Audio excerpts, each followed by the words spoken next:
વિદ્યાર્થી મિત્રો, આ લેક્ચરમાં આપણે સાધનની સચોટતા, ચોકસાઈ તથા માપનમાં ત્રુટિ વિશેનો અભ્યાસ કરીશું. સૌપ્રથમ તો ચોકસાઈ, સચોટતા અને ત્રુટિ કોને કહેવાય તે સમજીએ. ચોકસાઈ કોઈપણ રાશિના માપનનું મૂલ્ય તે રાશિના સાચા મૂલ્યની કેટલી નજીક છે તેને ચોકસાઈ કહેવાય. એક ઉદાહરણ દ્વારા સમજીએ. ધારો કે તમારે કોઈ લંબાઈ માપવાની છે. આ લંબાઈનું સાચું મૂલ્ય 3.50 મીટર છે.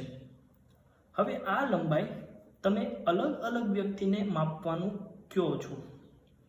અલગ અલગ વ્યક્તિનું માપેલું મૂલ્ય કંઈક આ રીતે છે: 3.48 મીટર, 3.49 મીટર, 3.53 મીટર.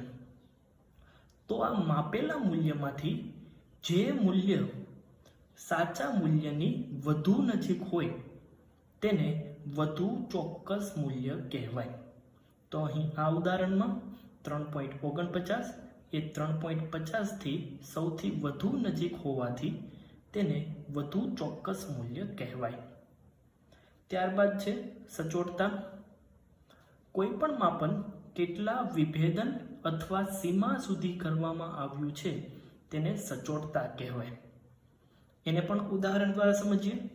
તમારી પાસે 3 મૂલ્યો છે: 3.5 સેન્ટીમીટર, 3.52 સેન્ટીમીટર અને 3.523 સેન્ટીમીટર. આ મૂલ્યો જોઈને તમે શું કહેશો? તો આપણે કહી શકીએ કે પ્રથમ મૂલ્યમાં પોઈન્ટ પછી 1 આંક સુધીની જ વિભેદન શક્તિ છે. બીજા મૂલ્યમાં પોઈન્ટ પછી 2 આંક સુધીની વિભેદન શક્તિ છે. આની વિભેદન શક્તિ પ્રથમ મૂલ્ય કરતાં વધારે હોવાથી બીજું મૂલ્ય એ પ્રથમ કરતાં વધુ સચોટ છે. જ્યારે ત્રીજા મૂલ્યમાં પોઈન્ટ પછી 3 અંક સુધીની વિભેદન શક્તિ છે. તો આમ આ ત્રીજું મૂલ્ય એ પહેલા અને બીજા મૂલ્ય કરતાં પણ વધુ સચોટ છે તેમ કહેવાય. ત્યારબાદ ત્રુટિ સમજીએ. માપન માટે ઉપયોગમાં લેવાતા કોઈ પણ સાધન વડે લીધેલા માપનના પરિણામોમાં કેટલીક અચોકસાઈતા જોવા મળે છે. આ અચોકસાઈને ત્રુટિ કહેવાય. ત્રુટિ વિશે તમે સામાન્ય ખ્યાલ હશે જ કે કોઈ પણ માપન આપણે કરીએ તો તે માપનમાં જે અચોકસાઈતા રહી જાય તેને ત્રુટિ કહેવાય.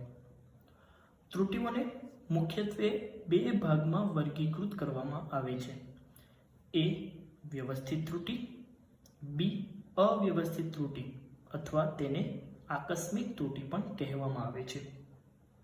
સૌપ્રથમ સમજીએ વ્યવસ્થિત ત્રુટિ. વિદ્યાર્થી મિત્રો, વ્યવસ્થિત ત્રુટિ માટે તમારે યાદ રાખવાનું છે કે આ ત્રુટિઓ આપેલા પ્રયોગ દરમિયાન એક જ દિશામાં હોય. એક જ દિશામાં એટલે કાં તો તે ધન જ હશે અથવા તો ઋણ જ હશે. એવી કોઈ પણ પ્રકારની વ્યવસ્થિત ત્રુટિ તમને જોવા નહીં મળે કે જે એક જ પ્રયોગમાં ધન અને ઋણ એમ બંને હોય.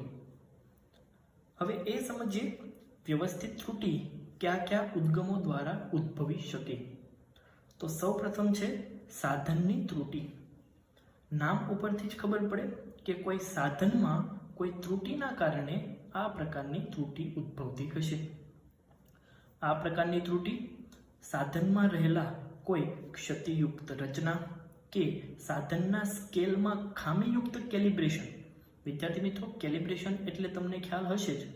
દાખલા તરીકે તમે જો સ્કેલ જોશો તો સ્કેલમાં 2 મુખ્ય કાપાઓ વચ્ચે 10 કાપાઓ હોય.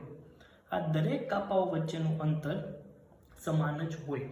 તેને કેલિબ્રેશન કહેવામાં આવે છે. જો કોઈ સાધનના સ્કેલમાં કેલિબ્રેશન ખામીયુક્ત હોય તો તે કેલિબ્રેશનના કારણે જે તે માપનમાં અચોકસાઈતા ઉદ્ભવી શકે અને તેના કારણે ત્રુટિ ઉદ્ભવે.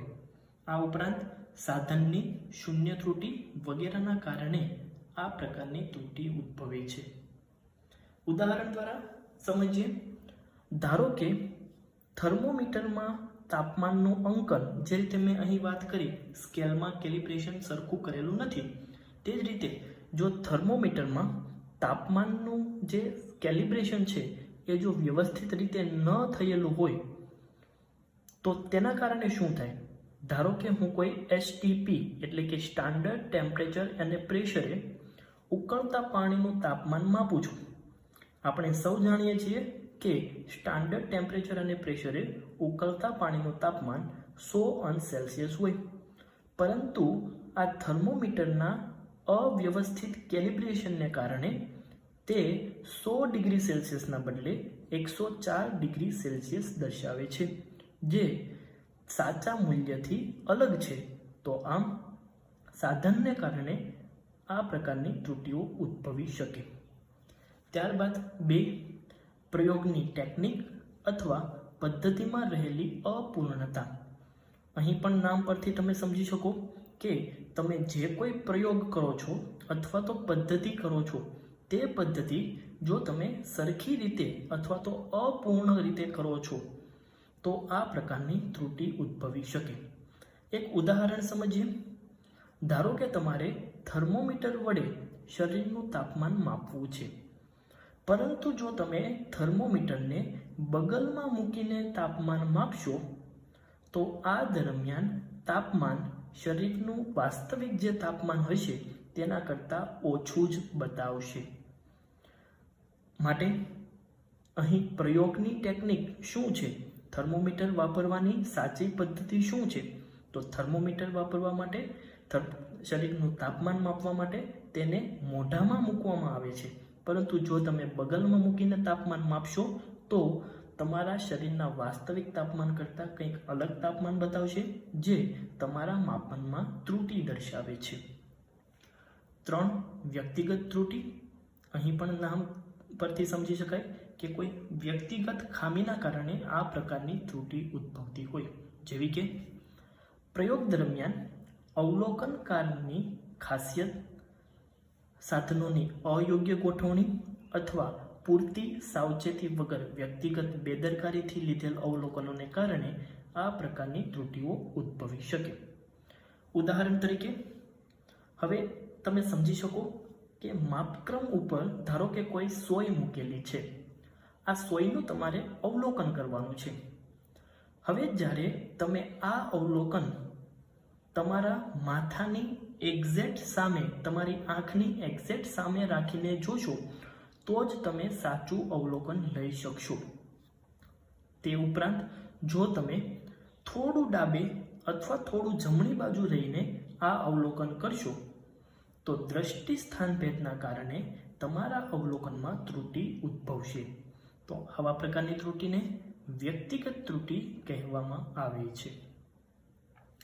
ત્યારબાદ B, અવ્યવસ્થિત ત્રુટિ. માપનમાં અનિયમિત રીતે ઉદ્ભવતી ત્રુટિને અવ્યવસ્થિત ત્રુટિ કહેવામાં આવે છે. આવી ત્રુટિનો આપણને પ્રયોગ દરમિયાન ખ્યાલ હોતો નથી કે આ પ્રયોગ દરમિયાન આવા પ્રકારની ત્રુટિ ઉદ્ભવશે, અને તે ધન કે ઋણ તેમજ તેનું મૂલ્ય નાનું કે મોટું હોઈ શકે છે. આ ત્રુટિઓ કોના કારણે ઉદ્ભવે તે પણ જોઈ લઈએ.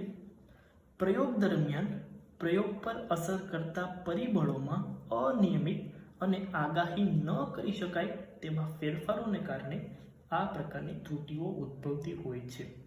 ઉદાહરણ તરીકે પ્રયોગ દરમિયાન તાપમાનમાં ફેરફાર થવો, દબાણમાં ફેરફાર થવો, હવાના વહનમાં થોડો ફેરફાર થવો, સપ્લાય વોલ્ટેજમાં ફેરફાર થવો. આ ફેરફારની આપણે પ્રયોગ પહેલાં આગાહી કરી શકતા નથી, પરંતુ પ્રયોગ દરમિયાન તેના ફેરફારના કારણે માપનમાં કોઈક અચોકસાઈતા ઉદ્ભવે છે. તો આવા પ્રકારની ત્રુટિને અવ્યવસ્થિત ત્રુટિ કહેવામાં આવે છે. ત્યારબાદ લઘુત્તમ માપ ત્રુટિ. સૌપ્રથમ તો આપણને લઘુત્તમ માપ શક્તિ વિશેનો ખ્યાલ હોવો જોઈએ. માપન માટેના સાધન વડે માપી શકાતા નાનામાં નાના માપને તે સાધનનું લઘુત્તમ માપ કહેવાય. ઉદાહરણ તરીકે તમે મીટર સ્કેલ વડે નાનામાં નાનું 1 મિલીમીટર જેટલું અંતર માપી શકો, જેટલી લંબાઈ માપી શકો, તો મીટર સ્કેલનું લઘુત્તમ માપ 1 મિલીમીટર જેટલું થાય. વર્નિયર કેલિપર્સનું લઘુત્તમ માપ આપણે આગળના લેક્ચરમાં જોયું 10⁻⁴ મીટર એટલે કે 0.01 સેન્ટીમીટર જેટલું હોય.